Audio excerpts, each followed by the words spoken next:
The Seahawks still can't get many stops on defense, but their offense saved the day in week 4 with the Seahawks escaping Ford Field with a thrilling 48-45 road victory. I'm going to be breaking that game down on our latest postcast here on Locked On Seahawks. You are Locked On Seahawks, your daily Seattle Seahawks podcast. Part of the Locked On Podcast Network, your team every day.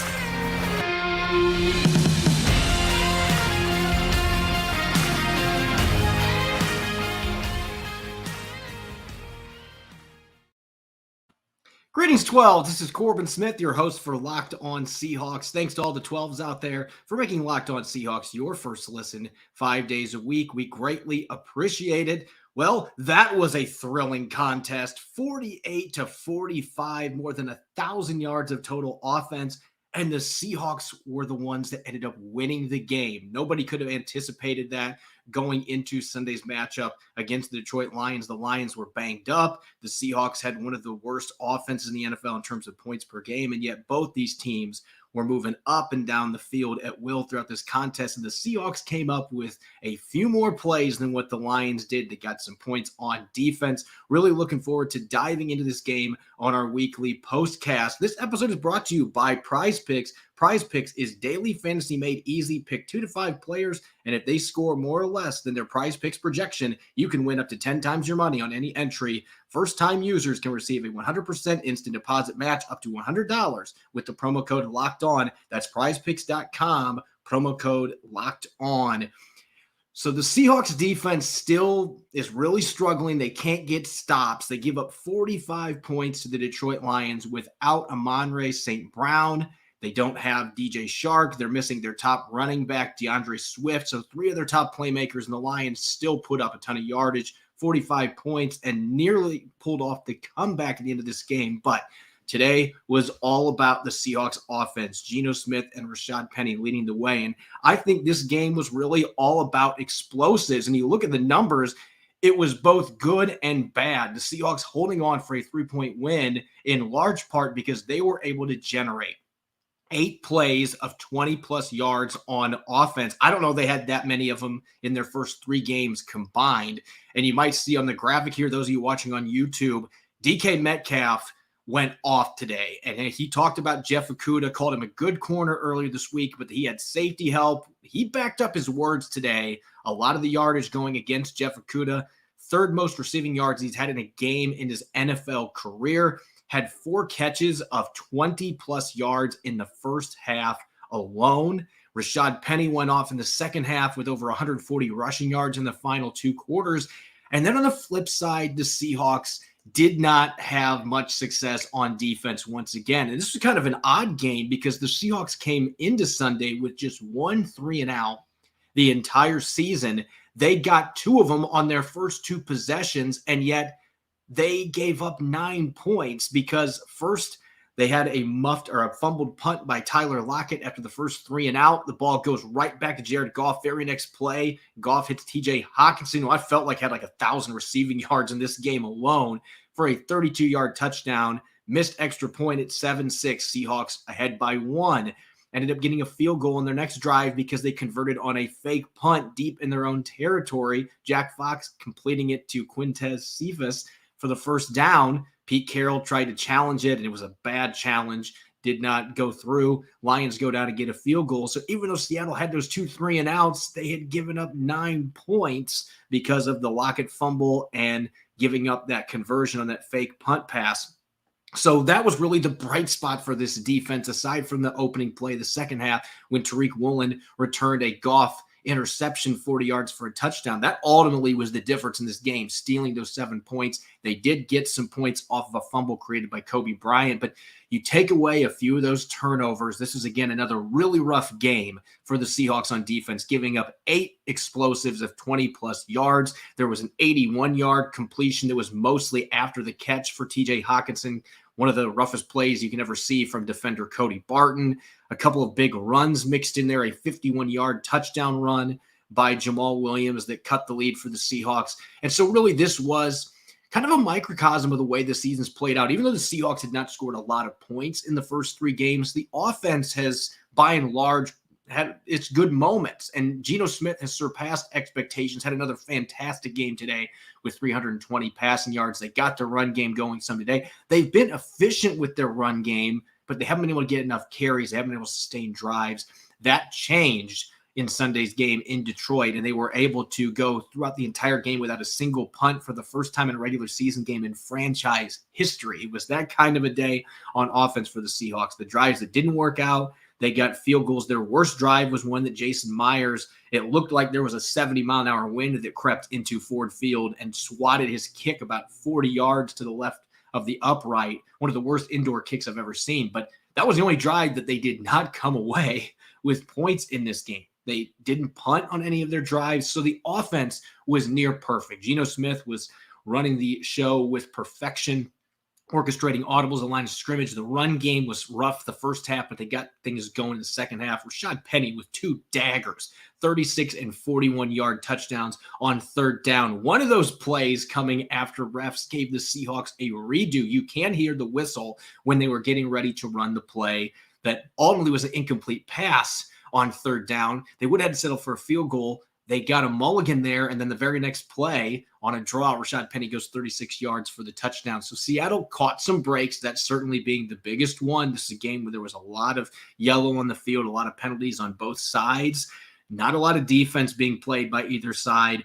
And ultimately, the Seahawks were able to make a few plays more than what the Detroit Lions did. And really, that Tariq Woolen interception loomed large here. When you steal 7 points on defense in a game where neither defense is really making many plays, that often is going to be a deciding factor. And ultimately, that's why they won by 3 points, getting those 7 points from Tariq Woolen to start the second half. The rookie continues to come up with clutch plays. That's the second touchdown he's contributed to in the last 3 games. Had the blocked field goal that Mike Jackson took back for a touchdown, the only points they scored against the 49ers in week 2. So not a lot to be encouraged about on defense, but they did make a few big plays when they needed them. And on offense, I don't think you can find anything to complain about with the way they ran the ball, more than 500 total yards of offense. They should have probably had 51 points. They should have put up a 50-burger on the Lions in this game. And so really clicking on all cylinders. Geno Smith playing as well as you possibly could ask for. The run game coming together in the second half of this game. The offensive line continues to play well, particularly in pass protection.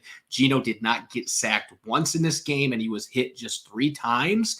So this offensive line continues to play above expectations. And the offense, not really the problem. Starting to find their identity. Now the defense has got to find that identity after getting ran back and forth by the Detroit Lions, missing all the star players that they were missing on offense for them to go out and still put up the points they did. The tackling issues, the run fit problems, the coverage breakdowns continually are hurting the Seahawks on defense, and they just can't seem to fix this issue. It looked like at the beginning of this game that they were going to have a better game on defense, but once the Lions started getting things rolling, particularly in the second half, really felt like the Seahawks defense was, again, functioning like a sieve and just letting the Lions do whatever they wanted. So that is still something coming out of this game that you've got to be really worried about if you're a Seahawks fan. But the offense looks fantastic. Shane Waldron's doing a really nice job. Finally able to put a bunch of points on the second half scoreboard after only having 10 points in the second half in the 3 games combined going into this one. You got to be really encouraged by what you saw on that side of the ball. They were playing against the NFL's worst scoring defense, so they should have been able to put points up, but they've had their issues with execution, particularly in the red zone. 3 for 4 today. Everything was working for the Seahawks. Got to be excited on offense. Defense, keep going back to the drawing board. Maybe some personnel changes finally coming through. They got to do something to mix things up. Coming up next, I'm going to hand out my weekly game balls. Had a really tough time with this on both sides of the ball for different reasons, but going to be looking at offense, defense, and special teams, who gets the game balls for week 4. And later on in the show, our weekly 3 up, 3 down, looking at the studs and duds from the Seahawks 48-45 victory over the Lions at Ford Field. Those are coming up next year on our Locked On Seahawks Postcast. We've still got a few great games on tap, and I'm predicting Patrick Mahomes will throw for 350 yards, Mike Evans will catch 2 touchdowns, and Deebo Samuel will eclipse 125 all-purpose yards in Sunday and Monday night primetime action. Those might seem like bold leaps, but with Prize Picks, it's easy to play daily fantasy and put those entries to the test. Pick 2 to 5 players, and if they score more or less than their Prize Picks projection, you can win up to 10 times your money on any entry. No competing against other people. It's just you versus the projections available. And Prize Picks offers projections on any sport that you watch, whether it's NFL, NBA, MLB, college football, even disc golf. You can do it. Entries can be made in 60 seconds or less. It's that easy, safe, and fast withdrawals. Currently operational in over 30 states as well as Canada. Download the Prize Packs app today or go to prizepicks.com to sign up and play daily fantasy sports. First-time users can receive a 100% instant deposit match up to $100 with the promo code Locked On. If you deposit $100, Prize Picks will give you $100. If you deposit $50, Prize Picks will give you $50. Don't forget to enter the promo code Locked On at sign up for an instant deposit match up to $100.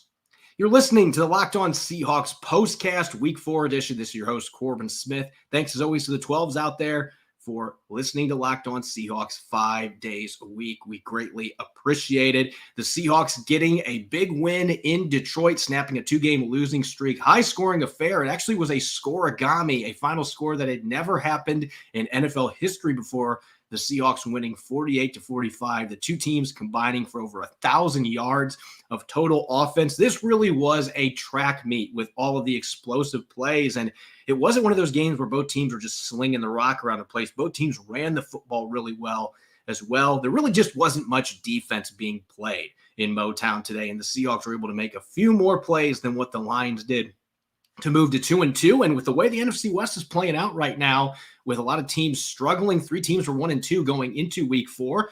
Hey, you're back at 500. You're right in the mix in the NFC West. Let's get to our game balls here for week 4. And for different reasons, I had a number of different players that jumped out on offense and defense. But let's start on the offensive side of the football. And I'm going to just throw this caveat out there.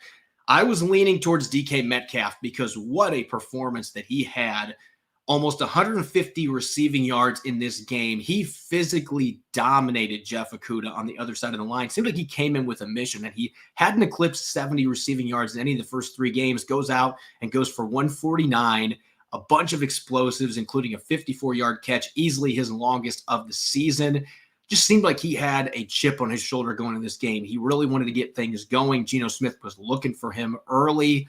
One of the better games he's had. He moves into 10th all-time on the Seahawks receptions list as well, so a milestone for him here early in his NFL career. But I've got to go with the guy that has been slinging the football to him, and I know Geno Smith was my pick last week for the game ball, and I don't always pick the quarterback when he has a big game. DK Metcalf certainly was deserving. You could make an argument Rashaad Penny was deserving here.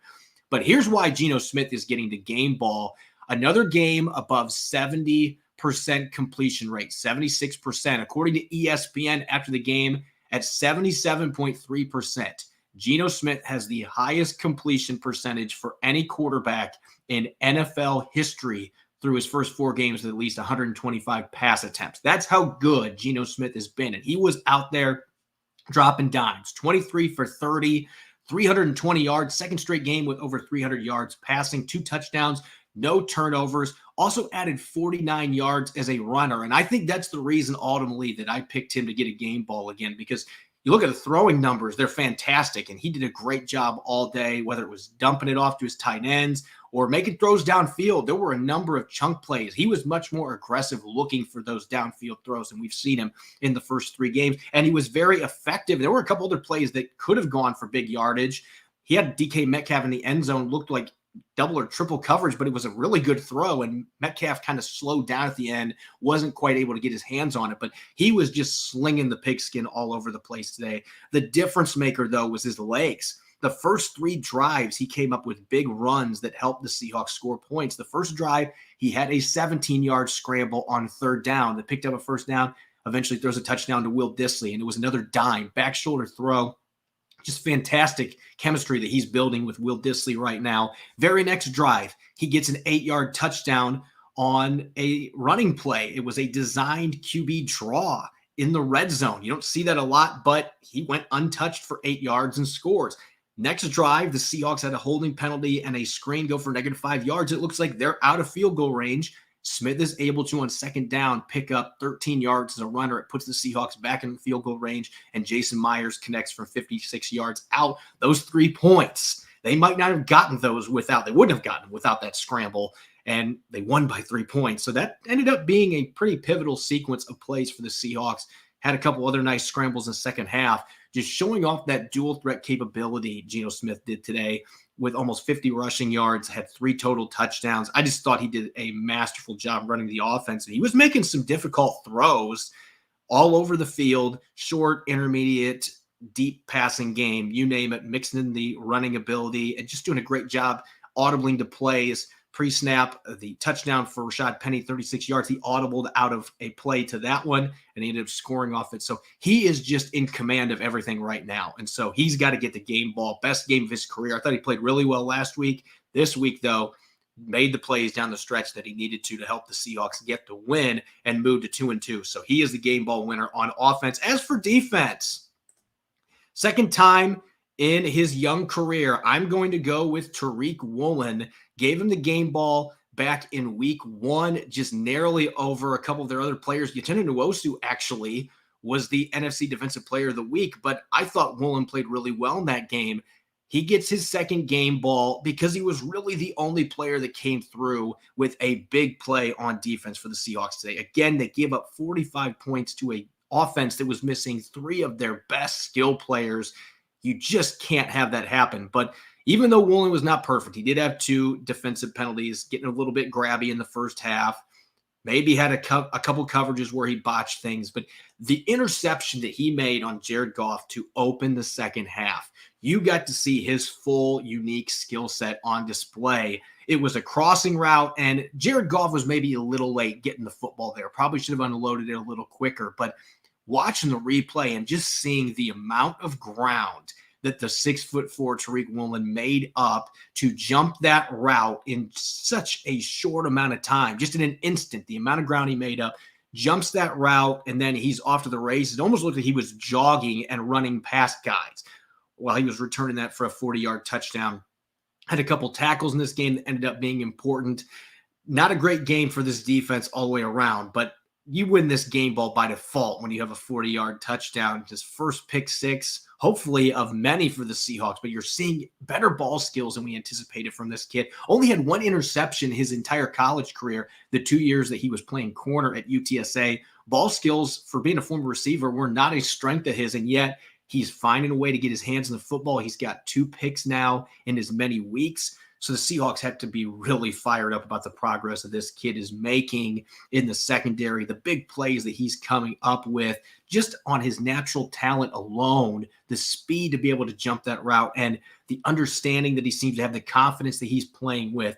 There's a lot to be excited there. Not many positives on the defensive side of the football, but he is certainly a player that continues to come through in the clutch. He's coming up with big plays each week for the Seahawks. And right now, I think he's in the running as a potential all-rookie team selection, even on one of the worst defense in the NFL. He's making plays, and as a 5th-round pick just going out there starting day 1, Pete Carroll, that looks like a decision that is paying off big time. He's only going to get better as he continues to gain snaps and earn playing time. Now, on special teams, this was not a game that was great on special teams for the Seattle Seahawks. Jason Myers, I mentioned that missed field goal. Again, that harkened back memories. Robbie Gould when he was still playing for the Chicago Bears. And if you're a kicker in Chicago, the elements, once it starts turning from fall into winter, there was a game where there were 50, 60 mile an hour gusts in the stadium, and he tried to kick a short field goal, and you could just see the wind pick up the ball and throw it to the sideline. That's what Jason Myers' missed field goal looked like. Now, there seemed to be some issues with a high snap there. All it takes is a little bit of a timing issue to throw a kick completely off, but he completely shanked that to the left. It was the worst kick I've ever seen Jason Myers make. Michael Dixon didn't punt once this entire game, so you can't give him special teams player. He didn't even play really, other than being the holder on their PATs and field goals. Really no big hits. So who gets the special teams award? A guy that ultimately saved the game for the Seahawks, the onside kick for Detroit. After they scored their final touchdown and cut it down to 3, Nick Galore did not manage to corral the football when he touched it short of 10 yards. No Lions touched it, so the ball was free. Detroit could have recovered that and had a chance to go down and tie or win the game, but DJ Dallas alertly got on the football and was able to corral it, keep it away from Lions players, and Seattle was able to take a knee after they ran out the clock. So it was a decisive play. You have to give DJ Dallas that just for the awareness. But I think that is something the Seahawks are going to go back to this week when they're looking at their special teams tape. They're going to be watching that particular play. They don't want to be in a position again where the ball is loose like that again. Their guys up front have to be able to bring in the kick and make sure that they get on top of it and don't make it a close call like that, because Pete Carroll and company, they were sweating out of the sideline once that ball squirted out of Nick Galore's hands and it was free. The Lions easily could have recovered that and gone down and scored the way the Seahawks defense was playing for most of this game. So clutch play by DJ Dallas coming up with that recovery. Seahawks get a first down eventually with Rashaad Penny burning the last time out for the Lions, take a knee. That might not have happened without that onside recovery. So that was the biggest play on special teams. A day that it just really was not a great one. When you add in Tyler Lockett's fumbled punt return in the first quarter, the missed kick, wasn't a special day on special teams for the Seahawks, but DJ Dallas made the one decisive play they had to have at the end to ensure victory. Going to get to our weekly 3 up, 3 down, our studs and duds coming out of week 4. We'll be getting to that here in a moment on our Locked On Seahawks postcast. If you haven't tried Built Bar Puffs yet, you are depriving yourself of one of life's greatest joys. And guess what? There's a new flavor. Delicious, indulgent cookie dough covered in chocolate. That's right. Built has done it again. Let me introduce you to a new favorite, cookie dough chunk puffs. They're light, chewy texture, real cookie dough chunks. And of course, they're covered in 100% real chocolate. Cookie dough chunk puffs are only 160 calories and have a whopping 15 grams of protein in them. Run to Built.com to snag a box for you and the family. It'll be the perfect treat. Or you can be like me and find a really good hiding place and just hoard them for yourself. Like all Built bars, the new cookie dough chunk puff is covered in 100% real chocolate. It's healthy and tasty with a light, fluffy texture. What's great about Built is that all their bars are made with collagen protein, which your body absorbs more efficiently and provides tons of health benefits. Eat something that tastes good and is good for you. You are going to love the new cookie dough chunk puff. Whether you need a snack for your workout, a late night treat, or just need to grab a quick bite, Built is the perfect protein bar, and they taste better than a candy bar. Ditch the calories, fat, and sugar. Grab yourself a Built bar by going to Built.com. Use the promo code LOCK15 and get 15% off your order. That's Locked On 15 at Built.com to get 15% off your next order. You're listening to the Locked On Seahawks podcast, postcast edition. I'm your host, Corbin Smith. Thanks as always, all the 12s out there for making Locked On Seahawks your first listen 5 days a week. We greatly appreciate it. The Seahawks moving back to 500 today. Had to sweat it out a little bit late with the Lions moving up and down the field, scoring a lot of points in the second half, made it a 3-point game inside 2 minutes to play. Seahawks, though, were able to run out the clock and survive a high-scoring affair, 48-45 victory at Ford Field. Let's get to our weekly studs and duds, our 3 up, 3 down. Of course, we got to start with the positives. 3 up here today from week 4. Got to start with the man on the outside, DK Metcalf. Monster game for him. One of his best games since coming into the league in 2019. 149 receiving yards. He had 4 catches in the first half alone that went for at least 20 yards. Was a big part of the Seahawks building a halftime lead, scoring more than 20 points in a half for the first time this season. And he just really was a matchup nightmare for Jeff Okudah. And this is certainly a little bit of a surprise because you watch Jeff Okudah's film and you can look at the comments that DK Metcalf made earlier this week. There's accuracy to it, absolutely. The Lions have been protecting Okudah with safety help, particularly against Justin Jefferson last week in their loss to the Vikings. But he's still been very impressive going against 3 really good receivers in Detroit's first 3 games. Former top 5 pick. He's a very talented player.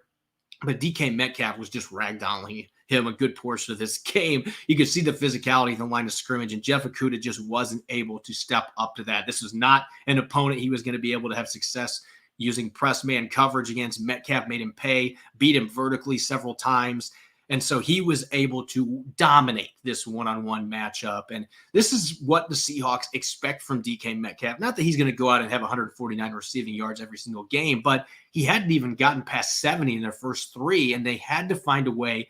How can we get DK Metcalf the football and take advantage of his big playability, because that's really what's been missing is those downfield strikes, and they were able to get a bunch of those in this game to DK Metcalf. Easily his best game of the season. They're hoping that this is just a start and that Geno Smith's going to be able to get the ball to him downfield more. He can create after the catch, different things like that.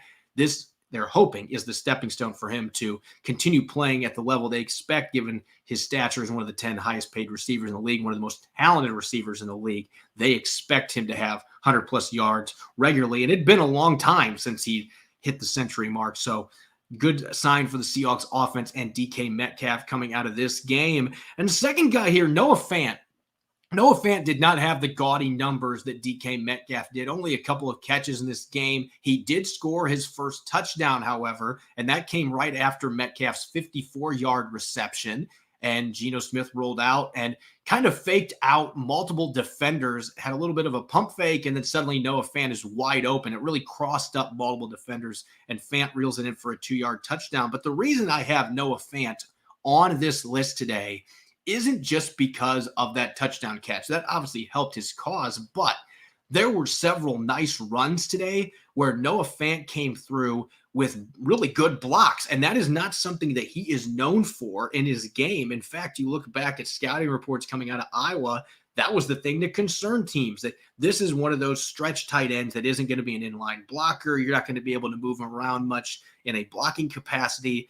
He's proving that he can do that, and it looks like an area of his game that he's really been working at hard. But he had a couple nice kick-out blocks in this game. He had one where he was out in front leading Ken Walker that he ended up springing him for a 13-yard gain. So I've been really impressed with what I've seen with those little things from Noah Fant. The receiving numbers have not been there to this point, but feels like he's going to start getting a little more involved in the passing game, and you're seeing him improve as a run blocker. The Seahawks ask their tight ends to be competent in all areas. You have to be able to run block to play for this team, and Noah Fant is proving that he can do that. Maybe not as a true inline tight end, but you can move him to the H-back spot. He can be in the slot, and you can do some stuff with him where he can go up against linebackers, corner, and safeties, and he can seal them. He can make those blocks.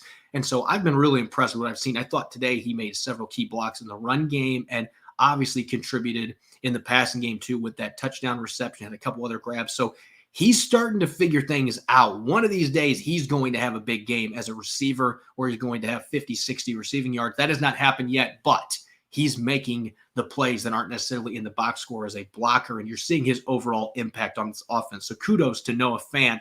And last but not least, on defense, I did add one defensive player, and Uchenna Nwosu was a player that I actually considered for player of the game because he did have a sack on Jared Goff. He had a sack on a 2-point conversion that got wiped out by a holding penalty against Sidney Jones. He continues to be extremely disruptive off the edge for the Seahawks, and he made the mistake last week on the long Cordarrelle Patterson run of allowing Patterson to have a big crease backside. He played that too far upfield, but you take that play out of the equation. He's been consistent setting the edge. Teams aren't running at him. They're running at Darrell Taylor's side. They have not been running much towards him. He has been physical at the point of attack. He's winning as a pass rusher, both with finesse and power. He's had some good bull rushes. Today, that's how he got his sack, was overpowering the tackle and getting into the backfield. So he continues to make big plays. I think that it's not an understatement. I know we're just 4 games in the season, but this might be the best free agent signing that John Schneider has made since Cliff Averill and Michael Bennett came in 2013.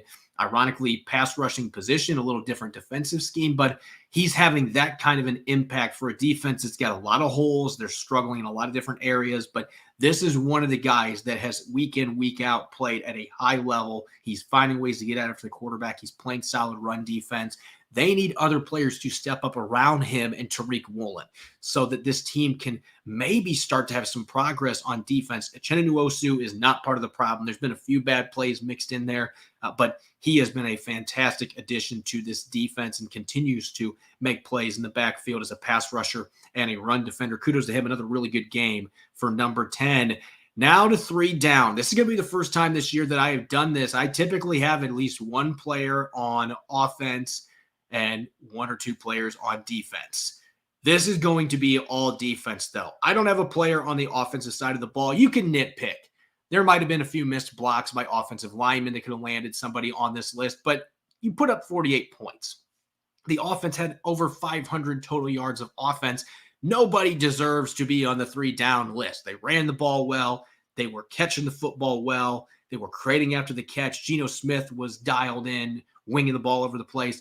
But on defense, the vast majority of the units struggled. You have to have issues across the board when you give up 45 points to a team that's missing their top 2 receivers and their number 1 running back. And yet Jared Goff was able to work up and down the field at will. I've got to start at the safety position, and I've been picking on him. Josh Jones had a great training camp in preseason, but that is not transitioned into the regular season. And it just feels like week in, week out, we're seeing Josh Jones miss tackles. The 51-yard touchdown run by Jamal Williams, for example, he had an opportunity to step up and trip him up. And it just seems like he's just leaping at ball carriers' feet. He's not even keeping his feet. He's not getting a breakdown. And so he's just kind of flinging his body, diving at guys. And you can't get away with that consistently in the NFL. He has got to do a better job of wrapping up ball carriers and staying on his feet. Avoid leaping at guys. That tells you the kind of pursuit angles that he's taking, that he's putting himself in those positions. It really has been a struggle. I thought Ryan Neal made a few plays today, but he had the same problems. Ryan Neal's pursuit angles were not great on several occasions. He missed a few tackles. So his might have been rust. He hasn't played much this year. He's coming off a high ankle sprain that cost him all of the preseason and most of training camp. But regardless, the other safety position without Jamal Adams, they're having a lot of trouble finding somebody that can step in and consistently make plays. And Jones left a lot of tackles on the field today. Again, his coverage has been inconsistent at best. He got exposed a little bit with TJ Hawkinson going up against him today. So they need more from Jones, or they need to give the controls over to Ryan Neal. Again, Neal did not play great today. He did have a nice tackle that forced a 4th down in the first quarter. Unfortunately, the Seahawks weren't able to take advantage of that, but he made a few plays today. They need somebody to step up there, though, and play at a higher level. Josh Jones right now is just not getting it done. The same can be said in the middle. Cody Barton, I hate having the same players on this list 2 weeks in a row in the case of Jones and Barton, but Barton had another really rough game, and he was around the football a bit more than he was against the Falcons last week. But the play that really jumps out, that tells you all you need to know about where he's at right now, is their other starting inside linebacker next to Jordan Brooks. The Detroit Lions dump it off to TJ Hawkinson in the second half. I believe this play happened late in the third quarter. Dump it off to Hawkinson, and Barton is in position to push him out of bounds just short of the 1st down marker. It didn't have to be a big gain, and yet his shove, Hawkinson was able to power through that without getting pushed out of bounds. And then suddenly Barton is in trail behind him and can't catch him. And it was just an embarrassing play for him not to be able to, first off, get the runner pushed out of bounds. And I know Hawkinson's a big, strong guy, but he was right out of bounds, right next to the out of bounds. You've got to be able to push him out. The linebacker, any linebacker in the NFL needs to be able to do that. You got to be able to shove him out of bounds and limit the yards after the catch. Instead, this play ended up going for 81 yards down to the Seahawks 4-yard line, and they were able to score a couple plays later. That simply cannot happen. You can't have plays like that. And there were other guys that had chances to tackle Hawkinson who didn't get it done on this play either. But Barton is your number one culprit on this, because for one, he had a chance to get the tackle, pushing the runner out, didn't get it done. And then he's in trail position, somehow can't catch up with him, and he's running from behind. It was an awful play. And there were a few other times that he, again, got absorbed by blocks, wasn't able to shed those blocks, and allowed big gains in the run game. So they just aren't getting enough from him at linebacker right now. There's too many missed plays, too many missed opportunities with him on the field right now. They don't have a lot of options to really replace him. So it's a difficult situation for the Seahawks defense, but he continues to struggle in the interior. They need better play from him. He played okay in week 1. It's really been downhill since that game against the Broncos, though. And teams, they've been watching the film. They're seeing the struggles. They're putting him in coverage situations that he's struggling against. They're running right at him. They're getting blockers on him at the second level, and he has not been able to adjust to that. So it's getting to be push time here a little bit for the Seahawks. If he doesn't improve and start playing better, they're going to have to figure something out, whether that's trading for somebody before the deadline, signing somebody off the free agent scrap heap, getting John Radigan back healthy, whatever it is. He's got to step up his game. Too many plays being left on the field at an important position for the Seahawks. And staying on defense, Mike Jackson's actually been on 3-up previously this season. I thought he had a tough game today. Detroit was without their top 2 receivers, and yet Jackson got picked on several times, and he was rotating in and out. Sidney Jones replaced him for most of the second and third quarter playing left corner, and I didn't think Sidney Jones played very well, to be honest. I think you could have maybe had him on here, had a couple of penalties. Jackson had a penalty in the end zone, and the receiver still ended up holding on to the football. He got out-muscled for the football. We have not seen Mike Jackson do that in training camp or in games previously. His physicality has been one of his strong points. You didn't see that in this game. He wasn't coming up and making the plays in the run game we've seen. So maybe he's kind of hit that wall here where he's now started 4 games. There's been some good moments, but maybe he's at that peak or that plateau where he's trying to figure out how to get his game to the next level. Can he get his game to the next level?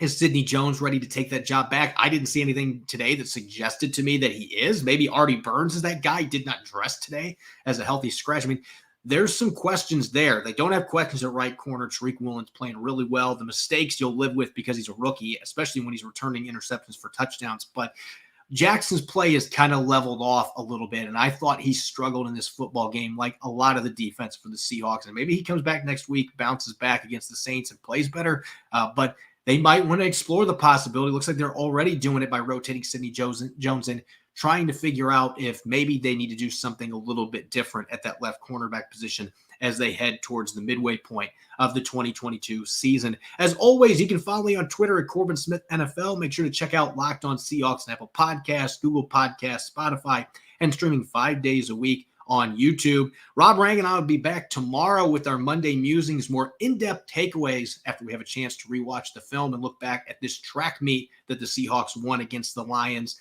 on Sunday. You won't want to miss it. Thanks for listening in. Enjoy the rest of your Sunday. Go Hawks.